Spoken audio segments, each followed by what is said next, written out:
Donc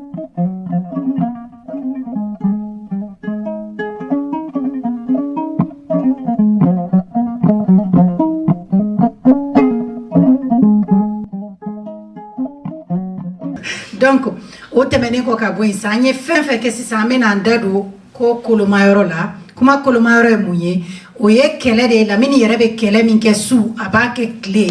a tɛ hali ɲinɛ o kɛlɛ ye mun ye droit des immigrés tungarankew ka hakɛ a ka di ne wula in na Lamini k'i da don tungarankew ka hakɛ la an tungarankew ka hakɛ la k'a fɔ an ye ka d'a kan caman bɛ jamana in kɔnɔ an t'an ka hakɛ bɛɛ dɔn i kalanna o i ma kalan o an t'an ka hakɛ bɛɛ dɔn Lamini o kuma b'i bolo a walawala an ye. N donna politique la kun kelen la et puis n'i bɛ don politique la i b'a dɔn i bɛ taa politique sira mun fɛ parce que politique ninnu bɛɛ ye taabolo de ye ne bɛ parti politique mun na ni bi n y'o o élu ye o élu ye an ko ko hadamaden bɛɛ ye sariya kelen kan ka da hadamaden bɛɛ kan la liberté de circuler la o kan ka se ka bonya ni maa mun bɔra Mali la i mana bɔ diɲɛ yɔrɔ o yɔrɔ n'i b'a fɛ ka na faransi yan nali kan ka nɔgɔya i ma wa n'i bɛ faransi yan fana papier ko mun filɛ kun yan ka papier ko nɔgɔya bɛɛ ka papier sɔrɔ ka baara kɛ donc o ye an ka taabolo ye n'i y'a kɛ parti wɛrɛ la n y'a fɔ cogoya min na o bɛ n gɛn donc o ye ne fana tɛ se ka tugu mɔgɔ kɔ ka tɛmɛ hakilinataw kan so ala se ni mun d'an ma n'an kumara an bɛ se ka lamɛn ne bɛ se ka droit des migrants fɔ yɔrɔ minnu na a ka gɛlɛn migrants yɛrɛ ka se k'a fɔ ye donc alors que olu ne différence ye jumɛn ye ala ye garijɛgɛ fitinin di yan ka ne don o place nin na sinon an bɛɛ ye kelen de ye o donc o kɔlen kɔnɔna la ne se ye mun ye pour que k'olu la lafiya ala ye peut-être a y'o place di ma k'u ka se k'o baara de kɛ o droit des migrants mun ye n'i nana i ka se ka furakɛ i ka furakɛli la n'i nana i ka se ka so sɔrɔ comme tɔw b'a sɔrɔ cogoya min na n'i nana i ka se ka baara kɛ comme tɔw b'a baara kɛ cogoya min na o ye kɛlɛ de ye c'est à dire que n'an bɛ duguba minnu na a bɛɛ ye kɛlɛ de ye a bɛɛ ye kɛlɛw de ye c'est pourquoi an b'a fɔ mɔgɔw ye ni i yɛrɛ kan ka wuli k'i ka hakɛ ɲini n'aw farala ɲɔgɔn kan ka hakɛw ɲini a bɛ sɔrɔ n'i ye kɛlɛ jɛman jateminɛ an b'a droit des migrants an ye caman kɛ caman sɔrɔ la bon a ma mɛn an ye kɛlɛ damadamaninw da je sais pas que n'olu bɛ tɛmɛ imagew la mais a bɛ se ka faamuyali ko k'o la laban yɛrɛ mun tun nana a fɔra ko ni papier tɛ e bolo i tɛ se ka furu kɛ yan i kɛra cɛ o i kɛra muso o o tɛ se ka furu kɛ yan an y'o kɛlɛ wuli k'a jɔ an farala ɲɔgɔn kan faamuyali kɛra n yɛrɛ bɔra n tɛ TikTok dɔn kosɛbɛ mais mɔgɔw kɔn to k'o kɛ TikTok la pour que o ka se ka faamu awa Dumbuya n'a ka mɔgɔw donc n ye donna la n ye faamuyali k'a la farali kɛra ɲɔgɔn kan Assemblée nationale la a ma tɛmɛ parce que an farala ɲɔgɔn kan o de y'a kɛ a ma tɛmɛ donc sini ni papier t'i bolo ni mɔgɔ bɛnna la k'a ka taa papier kɛ ni maire min y'i ban k'a kɛ maire damadamaw b'a k'a kɛ an wulila k'u lase tribunal la donc diyagoya i b'a kɛ donc o ye kɛlɛw de ye mais ni mɔgɔ ma fara ɲɔgɔn kan a kɛlɛw tɛ se ka kɛ élection législative mun tɛmɛna ni tu y'a jateminɛ Marie Le Pen bi e ye farafin ye ne ye tubabu ye n'an bɛ baara ɲini na e bɛ bɔ yen ne ye farafin ye ne ye tubabu dɔ ka ɲama ye ale bolo o man ɲi donc e bɛ bɔ yen même n'a tigi t'a dɔn farafin man kan ka bila sɔngɔ an kɛlen k'o bɔ élection législative la n ye TikTok caman kɛ pour que se ka mɔgɔw k'a faamuya maa minnu ye Marie Le Pen ti bureau de vote kɔnɔna la o ye an farafinw ye quartier populaire parce que mɔgɔw bɔra k'a kɛ n bɛ fɛn kelen de fɔ aw ɲɛna n bɛ fɛn yan faransi yan o bɛ mɔgɔ fila de bonya maa mun bɛ wuli a ka sariya nɔfɛ et puis ni wulila i tɛ kulonkɛ a la f'u k'a dɔn k'i bɛ sɛbɛn la de filanan o ye maa mun bɛ voter i bɛ voter o bɛɛ b'i bonya parce que n'u y'i sigi k'a jateminɛ et puis mɔgɔ b'a wele ko n'i ma taa voter ko t'a dɔn a bɛ dɔn dɛ parce que ni vote kɛra dimanche sisan tɛnɛn don an bɛɛ bɛ wuli parti politique bɛɛ bɛ wuli ka se préfecture la ka dossier ta o b'a lajɛ nin votera parce que a b'a signé ni e ma voter b'a dɔn bon n bɛ kuma kelen de f'i ɲɛna n'i tɛ voter ko caman bɛ jamana in kɔnɔna la u t'a ti ka k'i la o t'a f'i ɲɛna dɛ o t'a ti ka k'i la a b'i ka diɲɛ ko bɛɛ gɛlɛya Mais nous avons, quand en France, quand me voter, nous avons, quand en don me voter, manamana ko chama be kalana o teson ka ke parce que ba fo ko nous ya ke be voter encore tout là nous voter encore tout là mebi donc be voter ma fait ka afamia ma fin non o don be se ka voter ma mun be voter a voter parce que ni France kelen voter la droit be don ni malien kelen voter la be don kelen ba ni France tiers pour quelle heure était France attends France tiers parce que la population de Ronchela tu avait 100 fleurs de Ronchela mais nous on va force de déterminer. Oui, donc, là, faut me faire voter qu'on a plein de voter la française. Ni be voter français, il est mort. Maman ne sait qu'à voter, ni te voter, il est mort. Il est bon.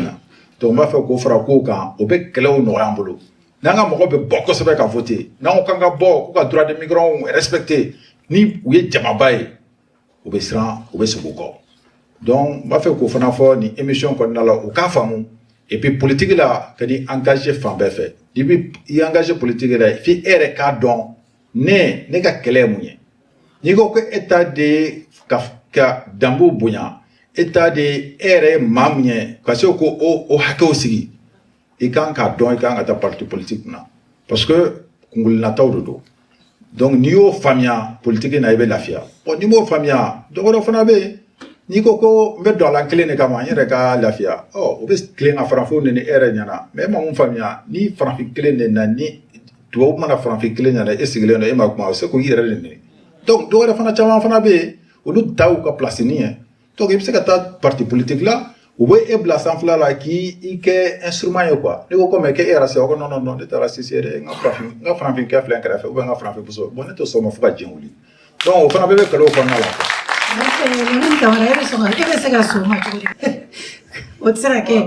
donc anye hakla la me bawa ay famille ko fenena lamine ani be fenet men ko fe anyala yala la anye recherche kika parce que nous des fois invité spécial de Bambolobi tchenye tchebadi halisa na ba to be ko fe donc anye recherche ke lamine ka recherche ko na anya ye ka fo Lamine Sembe c'est donné de association Bara Chamana. Association Bara Nununa, ani association Damadota, Noé GRDRI, ani CFM, ani collectif Fraternité. Nga yana nga nyingali tengu ambalmakela, ambena aye bara munke association kono kateme, ameno fene jala je kasoka senkana Lamine ma nanga nyingalui. Présentement, nous sommes à Bamako, une délégation de la coordination des cellules françaises d'origine malienne. Nous sommes venus avec le directeur de Corsair en partenariat pour remettre 600 kits de dialyse aux patientes de cette maladie de rein en commune 5. Trois sujets très importants sont au cœur des débats de cette deuxième édition du Forum de CAI porté par le Conseil patronal de la région en partenariat avec la CFOM Coordination des élus français d'origine malienne. Il s'agit de l'intelligence artificielle et astronomie, de quel apport et de quelle gouvernance pour l'adaptabilité au changement climatique au Sahel, des transformations agricoles pour une souveraineté alimentaire face au changement climatique et du rôle clé de l'action territoriale et de l'approche de développement local aux transitions climatiques. L'année dernière, lors de la première édition, on a tenu un engagement avec l'ensemble des partenaires institutionnels locaux pour que les résolutions que nous avons prises ensemble puissent être suivies chaque année. Et cette résolution, de façon principale, dit ceci: faire de CAI le laboratoire du changement climatique pour le monde. Et nous avons décidé que chaque année, on va se retrouver ici pour faire le bilan et les perspectives. L'année qui vient de se passer, malgré le contexte, ensemble, on a travaillé sur la question agricole. Et aujourd'hui, il y a 80 de nos jeunes de CAI qui sont à Bagneda pour faire une formation de 21 mois. Et à leur retour, ils vont avoir leur champ en partenariat avec les chefs de village et les maires de ces zones concernées, et ils vont commencer à cultiver. Tout ce qu'ils vont planter sera acheté par les opérateurs économiques du partenariat de CAI. Le jeune sait ce qu'il va cultiver, sera vendu. Et c'est une façon effectivement d'assurer d'une part la question de la sécurité alimentaire dans la région de Kayes et d'autre part permettre de dégager des revenus pour les jeunes afin de vivre sur leur travail. Maremo Grigninko kibari wo magana kunakada ken kibari wo loyer impayé alo expulsion ken ureni nan kata na mbuga kompendi ti parce que ama loyer solution way Grigny quand même mairie la solution ngonu wara kilendi pour que sere benu aucun citoyen son di moudema.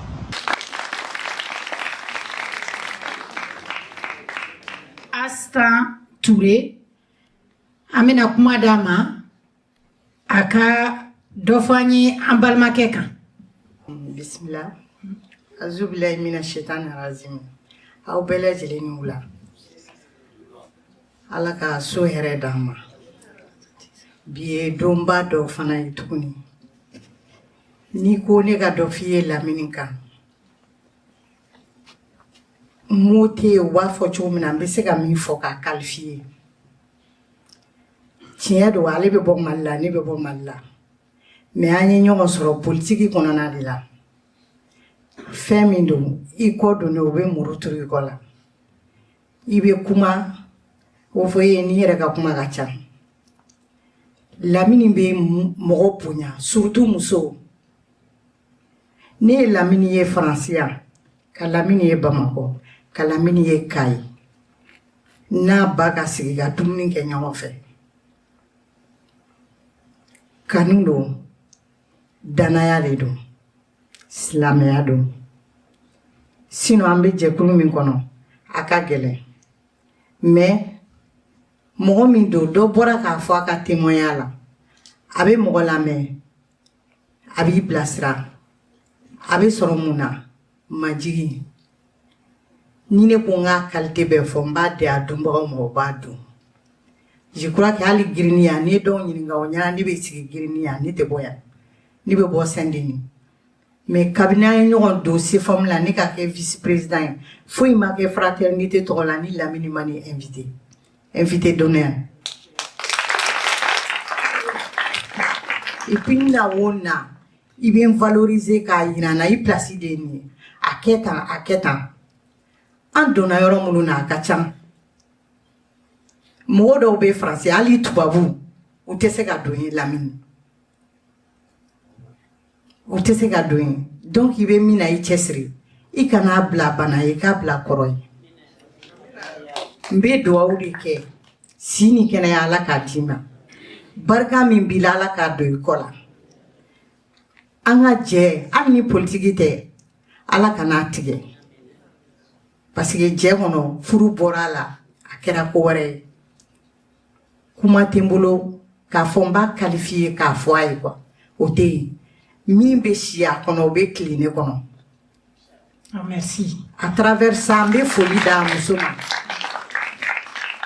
n b'a muso fo k'a denw fo parce que I bɛ kɛ jɔyɔrɔ dɔ la I bɛ kɛ fɛn dɔ ye ni muso ma kɛ hakilima ye a tɛ bɛn hakɛto b'a ka salalama Merci. Merci. Nin bɛɛ ye Lamine ka ɲuman fɔlen ye o de kama a ka fɔ ko mɔgɔ kan ka tanu sani don dɔ ka se Lamine bi I ka don ye o de kama n k'i ma bi émission spéciale de bɛ yan nɔ Lamine ni seereya ninnu fɛnɛ kɔfɛ an bɛna I ɲininka komi n y'a f'i ye cogo min na GRDR CFOM ani collectif fraternité. Collectif fraternité a deux fois là parce que au Grigny à présent bien Abdoulaye Sako, Cheikh Khalil, Léoné R Nana, moi au Kacha, au bébé. Mais c'est bon, en bas on demande et puis je pense que lui au Mata, c'est une chose collectif fraternité asigra kumuna boraka au Maniafo. Flana oye GRDR Gelen akla Institut catholique de Paris la politique environnementale développement durable dono au FEDE konala o we ta o parala o Gelen kanta we projet mon confié na o ye projet internationaux ye o projet international baara fɛn fɛn bɛ kɛ Mali, Sénégal, Mauritanie, Guinée-Bissau o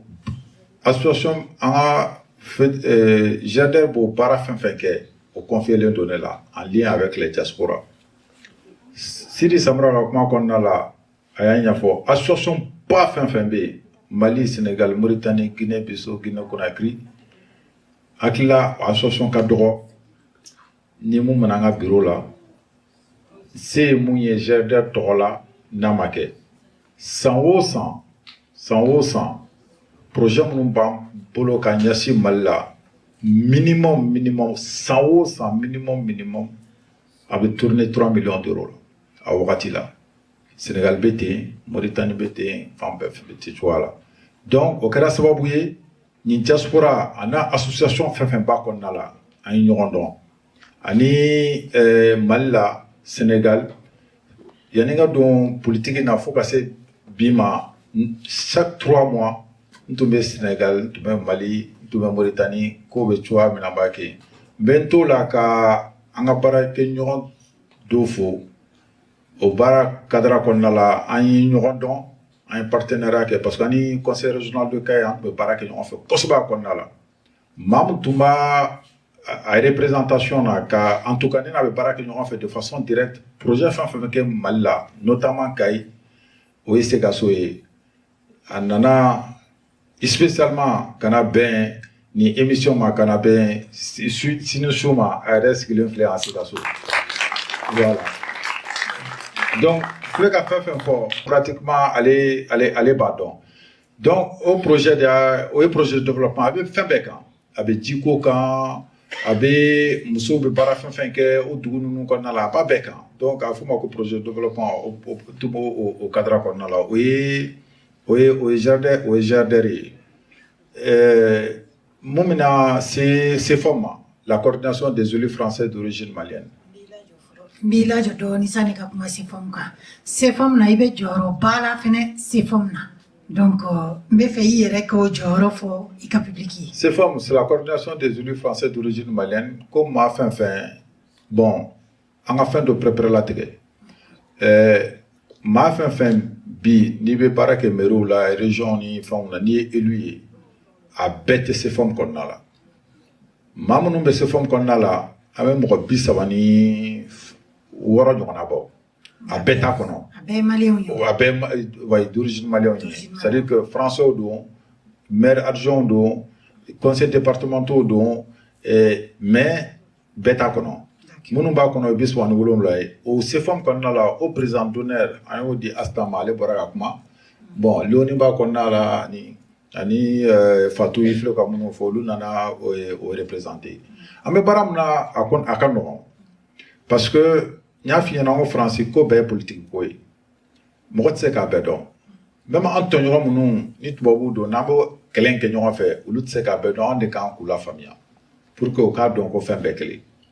yan ni mɔgɔ bɛ kɛlɛ la pour que ka so sɔrɔ i y'a kuma kɛ Mali la mɔgɔ farafinna mɔgɔ fana bɛ kɛlɛ la pour que ka so sɔrɔ yan ni mɔgɔ bɛ kɛlɛ la pour que ka se ka se sɔrɔ pour que ka se ka denw ladon ka ɲa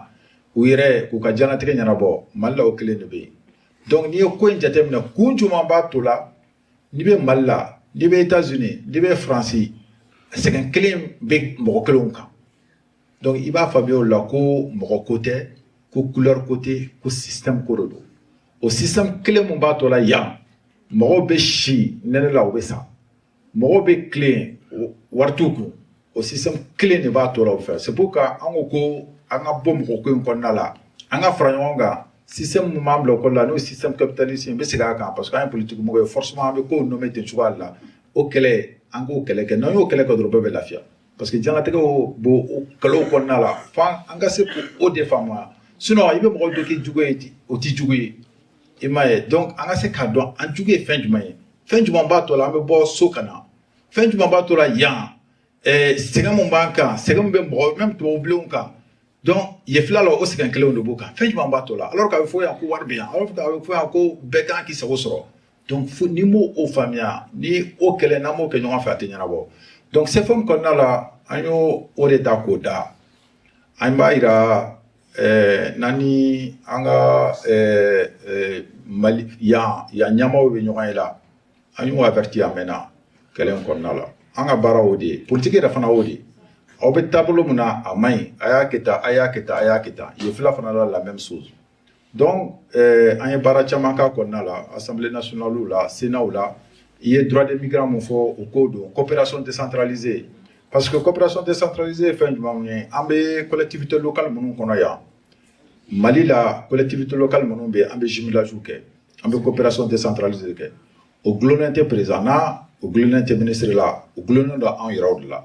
parce que yan mɔgɔ bɛ cogoya min na population minnu bɛ yan o population kelen de bɛ yen kɛlɛ in kɔnɔna la an y'a fɔ Faransi ɲɛmaaw ye k'a fɔ Mali ɲɛmaaw ye u ka population sen bɔ kɛlɛ in na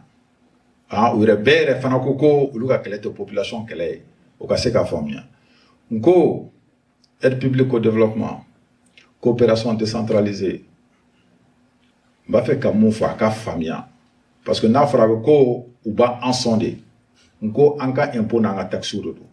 mɔgɔ t'i ban i ka impôt n'i tɛ ka taxe la o ni papier b'i bolo France yan i bɛ impôt ni taxe sara ni papier t'i bolo États-Unis i bɛ impôt ni taxe sara o impôt n'o taxe o dɔ de bɛ ta ka ta an ka dugu ninnu na ko parce que ko an yɛrɛ bɛ contribuer o la o de aide publique au développement et coopération décentralisée ne ko mɔgɔ t'i ban i yɛrɛ ka wari la mais a bɛ taa taabolo mun fɛ i bɛ se k'o diyagoya n'an taara Mali la n'an ni maaba ni ɲɔgɔn ye an b'o f'u ɲɛna an ko aw b'an jɛla an yɛrɛ de ka wari la an bɛ se ka mun faamuya et puis an b'a fɛ en tout cas aw ka mun faamuya an ka taabolo la aw k'a dɔn k'a fɔ ko an ka impôt ni taxe de don an magara la an ma maga la mɔgɔ wɛrɛw bɛ maga la mais a ka taa an ka jamana in kɔnɔna la a bɛ taa taabolo mun fɔ aw b'o exiger parce que aw magara la o aw ma maga la o an b'an ka impôt sara la an b'an ka taxe sara a bɛ taa mɔgɔ wɛrɛw de fɛ yen bon n bɛ mun fana fɔ ka d'a kan chinois bɛ aide publique au développement ta la o chinois b'a ta la maa mun yɛrɛ bɛ aide publique au développement maa mun b'a bénéficier diɲɛlatigɛ yɛrɛ bɛɛ la o ye Israël ye o mais i kan k'i sinsin mɔgɔ fɛn min kan a dɔrɔmɛ kelen bɛ taa wo min kɔnɔna la ne de ye n ka jamanatigi ye ne jamana bɛ mara o bɛ anw de bolo bi a kan ka taa taabolo min fɛ pour que jamanadenw k'u lafiya sɔrɔ a la ne b'o de exiger n'a t'o la a bɛ dabila mais n'a bɛɛ ko bɔ yen donc an b'a fɛ k'o de fɔ an ka kɛlɛ na o bɛ yen a ye image dɔ latɛmɛ ne wolola Kayi n bonyara Kayi bon n'i ye diaspora fana jateminɛ mɔgɔ caman bɛ yen Kayi bon Kayi gɛlɛya salon 2023 le 3 avril Kayi a battu la température mondiale de chaleur 55 degrés Celsius aw de kɛ bon bɛɛ tun b'a dɔn ko Kayi ka kalan aw bɛ bagan ma ko basaw bɛ jɔ gudɔrɔn sanfɛ olu bɛ sa ko n'an ye sɛfan bila an ka mobiliw sanfɛla la o bɛ mɔn ko tile bɛ Kayi mais ça c'est là a bonyana bɛɛ kan foyer kɔnɔna la an ni mɔgɔw kumara o k'u b'a fɛ k'an ka ko dɔ kɛ pour que ka se ka ko dɔ kɛ il faut i ka se k'a faamuya pour que ka se k'a faamuya il faut k'i ka taa place la ni sara place kɔnɔna la aw bɛ fɛnw faamuya an y'o grand forum de kɛ ani l'agence régionale de Kayi an bɛ Badara fo Seydina a bɔra Badara Jalo a bɔra ka kuma o tɛ Kamakole tigi entreprise Korika a bɛ fɛn caman kɛ Kayi forum fɔlɔ la an y'a yira a la k'a fɔ ko an b'a fɛ ka taa Kayi ka gɛlɛyaw dɔn et puis an k'an ka baaraw kɛ cogoya min na k'o yira ɲɔgɔn na mais n'i ko an kelen ka nin forum organiser an tɛ se a ko n ma a ko Lamine a bɛ bɛn fɛn fɛn ma ne y'a bɛɛ ta en charge fɛn fɛn kɛra ale de y'a bɛɛ ta en charge Seydina Ali Badara Jalo a bɛ Kayi hôtel Kamakole n y'a fɔ cogoya min na o tigi don donc an ye forum kɛ an ye gɛlɛya mun fɔ CFM kɔnɔna la an taara CFM représenté ani assistant président donné ani Fatou a mɔgɔw ka ca délégation an ko il faut pas que a ka to tiroir dugumala la an bɛnna fɛn fɛn kan an bɛ layidu mun di san o san an bɛ ɲɔgɔn sɔrɔ Kayi an ye bɛnna layidu mun kan an b'a lajɛ an sera ka mun timɛ o bɛ fɔ mun ma timɛ o bɛ fɔ a kan ka timɛ cogoya min na o bɛ fɔ sinon an ka dabila donc san filanan an taar'o de la an taar'o de la ɲinan wa filɛ ka image mun bɔ an taar'o la san kelen kɔnɔna la an ye fɛn damadɔ mun kɛ parce que diɲɛ kɛlɛ sini diɲɛ kɛlɛ o jiko kɛlɛ sini diɲɛ kɛlɛ o ye balo du ka fa kɛlɛ la sécurité alimentaire parce qu'avec le changement climatique o de ka gɛlɛn mais o b'anw bolo an ka dugu ninnu na a tɛ ban tile b'an bolo a tɛ ban donc comment est-ce que an bɛ fara ɲɔgɔn kan ka hakiliw fara ɲɔgɔn kan ka sow fara ɲɔgɔn kan pour ka se ka baara kɛ donc san kelen kɔnɔna la an ye ko minnu kɛ an y'o de lasigi an tatɔla Bamako fɔlɔ Corsair an n'u bɛ baara kɛ ɲɔgɔn fɛ kosɛbɛ u ye dialyse ko kuma fɔ k'a fɔ k'u ka minɛnw sɔrɔ ka dialyse n'o fɛnw kɛ donc an bɛnna kan 600 kits de dialyse Bamako commune 5 la an taara ka taa o di olu ma pour que maa minnu b'o o cadre kɔnɔna la u bɛ se ka lafiya sɔrɔ n'o ye cogoya min na kɔfɛla la an jiginna ka taa Kayi an ko san o san an bɛ taa ka point kɛ san kelen kɔnɔna la an ye mun ni mun kɛ an taar'o de ɲɛfɔ an ye fɔlɔ min kɛ an ko denmisɛnninw u ka sɛnɛ taabolo dɔn sɛnɛ taabolo kuraw parce que avec le changement climatique ji tɛna kosɛbɛ même ni ji nana a bɛ tiɲɛli kɛ donc sɛnɛ kan ka sɛnɛ taabolo kan ka se ka faamuya ka bɛn o climat in kɔnɔna ma o cadre kɔnɔna la an ye zone agricole partagée o bɛ Bagineda en lien ani association wɛrɛ bɛ yen an ye baara kɛ ɲɔgɔn fɛ la donc ka i ka fɛn fɛn taar'o la o bɛ kalo 21 de kɛ formation na ka se ka faamuyali kɛ a sɛnɛ taabolo la ka se ka faamuyali kɛ wari minɛ cogo la comptabilité o bɛ se ka fɛɛrɛ kɛ ko bɛ ɲɛnabɔ cogoya min na organisation n'u nana Kayi an ni Badara bɛnn'o kan parce que Badara Sidina Aliou Diallo il est le président aussi du patronat de Kayi an kan ka partenariat kɛ il faut que an ni denmisɛnninw partenariat du ka k'aw ni ɲɔgɔn cɛla la parce que ni denmisɛnninw nana o ye kalo 22 kɛ baara la n'u nana an b'u dɛmɛ ka baara kɛ fɛn d'u ma maire minnu bɛ yen ani chef de village minnu bɛ yen olu ko k'u bɛ terrain d'u ma an ko bon n'o o kɛra n'u ye sɛnɛkɛfɛn mun kɛ il faut que sɛnɛkɛfɛn ka san ni sɛnɛkɛfɛn ma san fɛn fila de don soit u bɛ baara bila soit u bɛ nin sira kolon in ta k'a fɔ k'u bɛ na Europe et puis an b'a dɔn fɛn minnu b'a kɔnɔna la olu fana ko bon ko problème foyi t'a la n'an bɛnn'a kan an ye bɛnkan mun kɛra n'u nana n'u installé la n'u ye fɛn fɛn sɛnɛ olu b'a san donc denmisɛnnin b'a dɔn pɛrɛ ne mana fɛn fɛn sɛnɛ a bɛ san a bɛ sɛnɛ yiriwa et puis a bɛ fɛn fila de kɛ c'est à dire que baloko ka gɛlɛn baloko compliqué don donc ni mɔgɔ caman sɔrɔ denmisɛnninw sɔnna sɛnɛ ma a bɛ baloko nɔgɔya et puis filanan olu yɛrɛ fana olu b'a dɔn k'a fɔ ko n bɛ baara min na n bɛ n ka nafa b'a la parce que an n'u ye kuma kɛ u y'o de fɔ an ɲɛna donc o technique o ye sɛnɛ ye mais don n'a nataw la an b'o développer de ka kɛ conservation ɲɛ ka kɛ u ka entreprise ye u ka magasin ni fɛnw ye a bɛ kɛ ten cogoya la bi mɔgɔw bɛ Auchan fɔ la mɔgɔw bɛ Leclerc ni fɛnw fɔ la a daminɛra cogoya min na k'a bɛ daminɛ ten cogoya la bi in na o mɔgɔ o groupe damadamanin minnu bɛ yen tan cogoya la n'u nana Kayi n'u ye baara daminɛ san kelen san fila a bɛ di patron ma san saba san naani u b'u ka magasin dayɛlɛ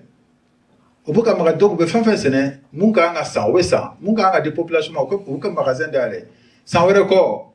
n'u bɛ san fila san saba u bɛ mobili dɔ san au lieu que u ka mobili louer pour que ka sɛnɛkɛfɛn ta u ka sɛnɛkɛyɔrɔ la ka taa san o la mobili min bɛ u bɛ mobili san k'o baara kɛ a bɛ ko nɔgɔya san tan ɲinan kɔ u b'u ka station d'essence dayɛlɛ donc baara bɛ kɛ ten cogoya la en fait c'est à dire que société ba fɛn fɛn bɛ Faransi tan cogoya la olu bɛ baara kɛ ten cogoya la donc hakilinata mun don an t'u copier dɛ o tɛ mais k'a lajɛ comment ko bɛ marcher cogoya min na pour que ka ko caman nɔgɔya o y'o baara ye donc an y'o o ko kelen de kɛ bon filanan mun bɛ yen an bɛ fɛ k'o kɛ ɲinan san kɔnɔna la o ye lampadaires ye parce que ça c'est assez important an y'a jateminɛ avec ko caman bɛ yen coupe d'électricité ni fɛn souvent muso de bɛ feere kɛ wulafɛla la ani sufɛla la mais ni lampadaire public tɛ yen a ka gɛlɛn u ka se k'o fɛɛrɛ kɛ donc u y'o ɲɛfɔ an ɲɛna donc ɲinan san kɔnɔna la an b'a fɛ k'an kɔgɔ don o la k'o sigi pour que musow ka se k'u ka baara kɛ sufɛla la u ka se k'u ka feere kɛ et puis a bɛ dɔ bɔ insécurité la quoi ni lumière bɛ yen ko caman bɛ yen fana a bɛ o nɔgɔya quoi donc ɲinan an n'o baara bɛ ɲɔgɔn na inchallah mois de décembre an bɛ se Kayi min kɛra ɲinan kɔnɔna la an b'o ɲɛf'u ye quoi n'i y'a jateminɛ malien médecin min bɛ yan bi in na a bɛ 330 ni kɔ bɔ 330 ni kɔ o sigira an commencera ka baara kɛ ɲɔgɔn fɛ an filɛ waati mun na an ye conteneur fa docteur minanw na docteur minanw mun mako b'a la parce que fɛn kɔnɔna la en fait an tɛ sɔn stratégie du conteneur ma o y'an ka kɛlɛ dɔ ye bon ne tɛ nin fɛ n b'a fili ka taa Mali la k'a fɔ k'a bɛ maliyɛnw nafa o tɛ dɛ ne to o dɛmɛ kɔnɔna ne t'a la dɛmɛ mun ye dɛmɛ mun b'a to karisa bɛ dɛmɛ kan o de ye dɛmɛ yɛrɛ yɛrɛ n'i b'a fɛ ka mɔgɔ dɛmɛ i kan k'a ɲininka de e b'a fɛ ka dɛmɛ sira jumɛn fɛ e yɛrɛ ka contribution bɛ kɛ mun y'a kɔnɔna la donc n'i y'o d'a tigi ma i b'a dɔn i ye fɛn d'a ma a yɛrɛ mako bɛ fɛn mun na pour que sini a kana dɛmɛ wɛrɛ ɲini o de ye dɛmɛ yɛrɛ yɛrɛ avec cette association an ye ɲininkali kɛ Mali dɔgɔtɔrɔsow la ani ministère de santé k'a ɲininka dɔgɔtɔrɔso minnu bɛ yen fɛn juma aw mako b'a la sisan gɛlɛya la dɔn aw yɛrɛ b'a dɔn aw tɛ se k'a sɔrɔ u y'o liste de kɛ an ye conteneur fa minɛnw na le 19 a bɛ se Dakar et puis a bɛ continuer ka na Kayi mais à partir de Kayi a bɛ taa yɔrɔ caman na a bɛ taa Segoni kow la mais a bɛ taa ni Kayi donc o de ye association des médecins et puis a kɔnɔna la même yan a bɛ dɔgɔkun 2 bɔ u nana mairie la yan an y'u reçoit k'a lajɛ comment est-ce que français yan communauté africaine mun bɛ yan communauté malienne minnu bɛ yan foyer kɔnɔna la olu ka kɛnɛya ko prévention ni fɛnw don n'a nataw la an bɛ programme sigi u se ye mun ye yan kɛnɛya ko la an b'o fana kɛ ɲɔgɔn fɛ quoi.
Ibadili, Dora, Tanamani.